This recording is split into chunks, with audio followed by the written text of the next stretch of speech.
अभ्यास 4C। पहला प्रश्न, रमेश की दुकान पर मार्च से अगस्त तक बेचे गए पंखों की संख्या सारणी में दी गई है। मार्च में 30, अप्रैल में 50, मई में 60, जून में 70, जुलाई में 50, अगस्त में 40 पंखे बेचे गए। आंकड़ों को पिक्टोग्राफ द्वारा प्रदर्शित कीजिए, जबकि एक ये पंखे का चित्र है बराबर 10 पंखे। तो जो पिक्टोग्राफ या इसका दूसरा नाम है हिंदी में चित्रारेख, आंकड़ों को चित्रों के द्वारा प्रदर्शित करना चित्रारेख या पिक्टोग्राफ कहलाता है। आंकड़ों को चित्रों द्वारा प्रदर्शित करना चित्रारेख या पिक्टोग्राफ कहलाता है। तो हमें ये पिक्टोग्राफ की सहायता से प्रदर्शित करना है। तो यहाँ पे जैसे 30 पंखे बनाएंगे तो बनाना मुश्किल हो जाएगा, इसलिए सहूलियत के लिए दे दिया गया कि जो एक पंखे का चित्र है वो 10 पंखों को निरूपित कर रहा है। तो जो पिक्टोग्राफ है कुछ हमारा इस तरह बनके तैयार हो जाएगा। क्योंकि ये एक पंखे का चित्र 10 पंखों को प्रदर्शित कर रहा है, तो मार्च में कुल 30 पंखे बिके, तो यहाँ पर 1 2 3 10 पंखे बराबर 1, तो 10 20 और ये 30। इस तरह अप्रैल में हमारे 50 पंखे बिके, तो 1 2 3 4 5 बना दिए। एक पंखा 10 पंखों को प्रदर्शित कर रहा है, तो 5 पंखे 50 को प्रदर्शित करेंगे। इसी प्रकार मई में हमारे 60 पंखे बिके, तो 1 2 3 4 5 6 बना दिए गए, तो ये 60 पंखों को प्रदर्शित कर रहा है। इसी तरह जून हमारा 70 पंखों को प्रदर्शित कर रहा है, जुलाई हमारा 50 पंखों को प्रदर्शित कर रहा है और अगस्त हमारा 40 पंखों को प्रदर्शित कर रहा है। तो हम पिक्टोग्राफ से देखकर भी बहुत सारी चीजों की जानकारी दे सकते हैं। जैसे यहाँ पर पंखों की ज्यादा लंबाई बढ़ गई इस तरफ, यानी जून में सबसे ज्यादा पंखे बिके और सबसे कम पंखे मार्च में बिके। तो हम पिक्टोग्राफ की सहायता से बहुत सारी जानकारियां दे सकते हैं। अगला सवाल है, किसी सप्ताह के विभिन्न दिनों में बेची गई घड़ियों की संख्या नीचे दर्शाई गई है। एक घड़ी का चित्र बनाया गया है बराबर एक घड़ी। तो यहां पर ये जो चित्रों का प्रदर्शन किया जा रहा है इसे कहते हैं पिक्टोग्राफ, है ना। आंकड़ों के चित्रों द्वारा प्रदर्शन को चित्रारेख या पिक्टोग्राफ कहते हैं। तो अब इस पिक्टोग्राफ को देखकर हमें प्रश्नों के उत्तर देने हैं। जैसे किस दिन बेची गई घड़ियों की संख्या अधिकतम है। तो यहां पर हम देख रहे हैं कि यहां पर ये देखने पर लग रहा है कि यहां पर घड़ियों की संख्या क्या है, अधिकतम है, दूर तक पहुंच गया। 1 2 3 4 5 6 7 8 9, यानी एक घड़ी तो कितनी 9 घड़ियां हो गई। तो ये क्या हो जाएगा, यहां पर रविवार को बेची गई घड़ियों की संख्या अधिकतम है, तो यहां पर आ जाएगा रविवार। फिर बोल रहा है मंगलवार को कितनी घड़ियां बेची गई। तो मंगलवार हमारा 1 2 3 4 5 6 7 8, तो मंगलवार को बेची गई घड़ियों की संख्या 8।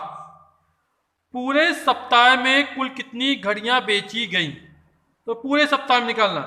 तो सोमवार को 3 3 6 घड़ी बेची गई, मंगलवार को 3 2 5 2 7 1 8 घड़ी बेची गई, 4 घड़ी बुधवार को बेची गई, 3 2 5 2 7 1 8 घड़ी शुक्रवार को, 3 2 5 घड़ी बृहस्पतिवार को, 4 घड़ी शनिवार को और 9 घड़ी रविवार को। अब सबका टोटल निकाल लेंगे। 6 8 14 14 4 18 18 5 23 23 7 30 31 31 4 35 35 9 44। तो पूरे सप्ताह में बेची गई घड़ियों की कुल संख्या कितनी हो जाएगी, 44 हो जाएगी। फिर है, यदि एक घड़ी 200 रुपए में बेची गई हो तो रविवार को कुल कितने रुपए की बिक्री हुई। एक घड़ी की कीमत 200 रुपए और रविवार कुल कितनी घड़ी बिकी, 9 घड़ियां बिकी। तो एक घड़ी की कीमत 200 रुपए, तो 9 घड़ियों की कीमत तो ये निकल आएगा 9 दूनी 1800 रुपए, तो 1800 रुपए हमारा निकल आएगा। फिर है, किस दिन घड़ियों की बिक्री सबसे कम हुई और कितनी हुई। तो 4 घड़ी सबसे कम जो घड़ी बिकी वो बुधवार को बिकी, तो यहां पर है किस दिन, तो दिन में आ जाएगा बुधवार हमारा, और जो घड़ियों की संख्या वो 1 2 3 4। और यहां पर हम देख रहे हैं कि शनिवार को भी 1 2 3 4 घड़ियां बिकी हुई हैं। तो किस दिन घड़ियों की बिक्री सबसे कम हुई और कितनी हुई, तो हो जाएगा बुधवार और साथ में शनिवार हमारा, क्योंकि इन दो दिनों में घड़ियों की बिक्री सबसे कम हुई, बराबर है। बुधवार को भी 4 है और शनिवार को भी कितनी है, 4 है। नीचे दी गई सारणी में विभिन्न खेलों में रुचि रखने वाले किसी विद्यालय के शिक्षार्थियों की संख्या दी गई है। जैसे खेल फुटबॉल, हॉकी, क्रिकेट, कबड्डी, शतरंज। शिक्षार्थियों की संख्या 200, 140, 100, 80 और 20। आंकड़ों को चित्र एक द्वारा प्रदर्शित कीजिए। तो यहाँ पे संकेत दिया है, क्योंकि बहुत सारी संख्या 100, 200 या 140 बनाना मुश्किल पड़ जाएगा, तो संकेत दिया गया है कि एक जो शिक्षार्थी है बराबर 20 शिक्षार्थी, मतलब एक शिक्षार्थी का जो चित्र है वो 20 शिक्षार्थियों के बराबर है।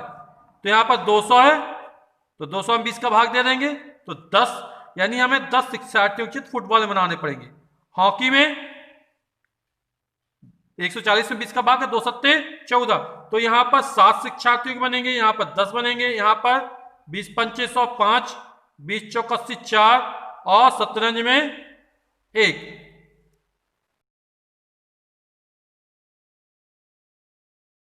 एक सप्ताह में 35 शिक्षार्थियों वाली एक कक्षा में उपस्थित रहने वाले शिक्षार्थियों की संख्या निम्न चित्रालेख द्वारा विस्तृत रूप से दर्शाई गई है। यहां पर एक शिक्षार्थी की जो चित्र नजर आ रहा है वो 5 शिक्षार्थियों के बराबर है। तो यहां पर जैसे 1 2 3 4 5 6 7, तो 7 चित्र बने हुए शिक्षार्थी के। एक शिक्षार्थी का एक चित्र 5 को प्रदर्शित कर रहा, तो 7 बना 35, तो ये 35 शिक्षार्थी हो जाएंगे। और कक्षा में 35 शिक्षार्थी हैं, यहाँ पर 3 2 5 और 2 7, यहाँ भी 35 हो जाएंगे। 3 और 2 5, 5 25, 3 और 3 6, 5 6 31, 3 2 5 2 7 35, और ये 5 दिया 15। तो अब बोल रहा है मंगलवार को कितने शिक्षार्थी उपस्थित थे, तो मंगलवार 3 2 5 और 2 7 चित्र बने हुए, एक चित्र 5 शिक्षार्थी को निरूपित करता है, तो यहां पर उपस्थिति हो जाएगी 35। फिर है किस दिन पूर्ण उपस्थिति थी, तो 35 छात्र हैं, तो 35 उपस्थिति सोमवार को, फिर मंगलवार को और शुक्रवार को, ये हमारी पूर्ण उपस्थिति थी। किस दिन सबसे कम शिक्षार्थी उपस्थित थे, तो शनिवार को। सबसे कम चित्र इसे बने हुए हैं 3, यानी हमारी जो सबसे कम उपस्थिति हो जाएगी वो शुक्रवार को हो जाएगी। बुधवार को कितने शिक्षार्थी उपस्थित थे, बुधवार को 1 2 3 4 5, तो 5 25। अगला है विभिन्न वर्षों में एक विद्यालय के शिक्षार्थियों की कुल संख्या निम्नलिखित सारणी द्वारा प्रदर्शित है। वर्ष 2000 शिक्षार्थियों की संख्या 400, 2002 में 500, 2004 में 700, 2006 में 600, 2008 में 800। एक संकेत, ये शिक्षार्थी का चित्र है बराबर 100, यानी एक चित्र 100 शिक्षार्थियों को प्रदर्शित कर रहा है। को लेकर एक चित्रलेख बनाइए और निम्नलिखित प्रश्नों के उत्तर दीजिए। तो सबसे पहले चित्रलेख बनाना है। जैसे यहाँ पे शिक्षार्थियों की संख्या 400 है, तो एक चित्र 100 को निरूपित कर, तो यहाँ पर शिक्षार्थी के 4 चित्र बनेंगे, यहाँ पर 5 चित्र बनेंगे, यहाँ पर 7 बनेंगे, यहाँ पर 6 बनेंगे और यहाँ पर 8 चित्र शिक्षार्थियों के बनेंगे। तो पहला है वर्ष 2000 में कुल शिक्षार्थियों को कितने संकेत निरूपित कर रहे हैं। तो आप चित्र में देख रहे हैं चित्रलेख में कि वर्ष 2000 में हमारे 4 चित्र नजर आ रहे हैं यहाँ पर।